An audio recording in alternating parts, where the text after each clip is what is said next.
হাজালে মজলি আসসালামু আলাইকুম ভাইরা। আব্দুল্লাহ ইবনে আব্বাস রাদিয়াল্লাহু থেকে বর্ণিত, তিনি বললেন আল্লাহর রাসূল নিকটতম আত্মীয়, বিশেষ করে নিজেদের গোত্রের সাবধান করে দেওয়ার জন্য তিনি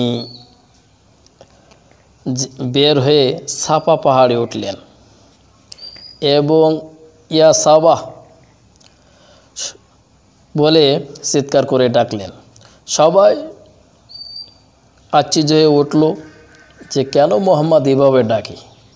তারপর সবাই তার পাশে গিয়ে একত্রিত হলেন।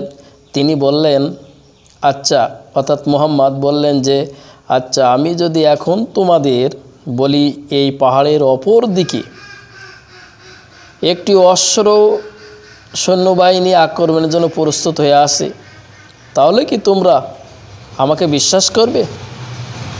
সবাই বলল, আপনার ব্যাপারে আমাদের কোনো মিথ্যা অভিযোগ নেই।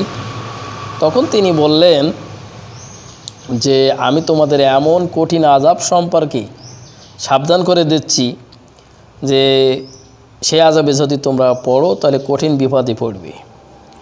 এই কথা শুনে আবুল আহাব বলল যে তোমার অকল্যাণ হোক, তুমি কি এখন আমাদের এই জন্য একত্র করেছো? বা বিভিন্ন গালিগালাজ আবু লাভ করলেন। তারপর সে চলে গেল। তখন সূরা লাহাব নাজিল হলো, অর্থাৎ আবুল আহাবের দুই হাত ধ্বংস হল।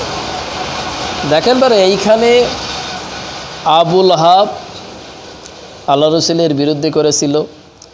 আবুল আহাব উনি জানতেন যে নবী মুহাম্মদ যে কথা বলে সেটা সত্য, তারপরও নিজেকে ছোট না হওয়ার জন্য তিনি আল্লাহ রসুলের বিরুদ্ধে চলে গিয়েছিলেন। ক্ষমতাকে ধরে রাখার জন্য তিনি আল্লাহ রসুলের দ্বীনের বিরুদ্ধে চলে গিয়েছিলেন। অর্থাৎ তিনি সমাজের নেতা হবেন, নিজেই মোড়ল মাতব্বর হব, নিজেই যেটা করব সেইটাই হবে।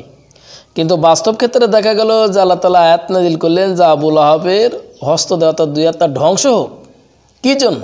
আল্লাহ রসুলের বিরুদ্ধে চলে গিয়েছিল তাই। এই জন্য আপনাদেরও চিন্তাভাবনা করতে হবে যে আবুল আহাব মার্কা লোকের সাথে আপনি ওঠা বসা করবেন না, তাহলে কিন্তু আপনার পরিণামও আবুল আহাব মার্কা মতন হবে।